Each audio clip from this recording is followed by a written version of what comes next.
So over the last few years, actually, we've been really privileged to work through one of the Gospels of the New Testament with those who want to find out more about Jesus, who he is, what he's come to do. We've called that program Discovering Christianity because that's really what it's designed to do. It's designed to help people discover more for themselves about Christianity.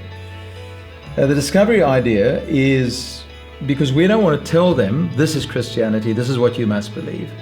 We'd rather they went back to the original sources, to read for themselves, to see for themselves. I love Luke's Gospel, which is the one we use, because really Luke is all about history. A lot of people think that the Gospels are just made up, they're just mythology, things that people invented. But when you look at Luke's Gospel, as we do, you very quickly discover that he takes history seriously, he takes events seriously.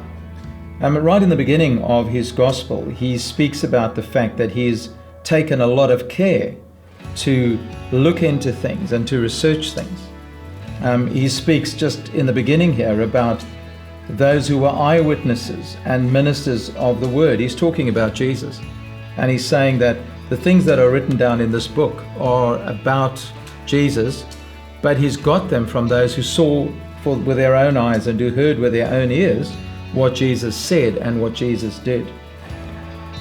He tells us here that he's written an orderly account. He's writing to some guy called Theophilus.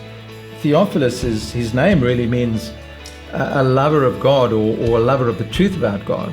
And so Luke is writing down for this man, probably a Greek or a Roman official.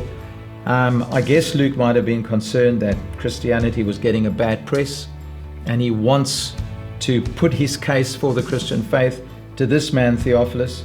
And so he writes an orderly account. And as we work through discovering Christianity, and as we work through the Gospel of Luke, there's a very clear order and a clear design in the book.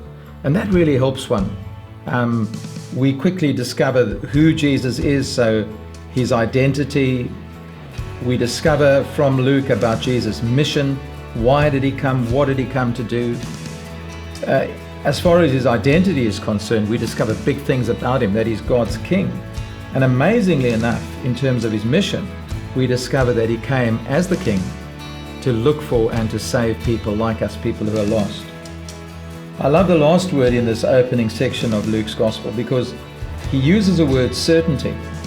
And he's telling Theophilus, I want you to be certain, to be sure about the things you've heard. And I guess for us in discovering Christianity, we want people not to make decisions about Jesus purely because of tradition or because of culture or because they're being pressurized by someone.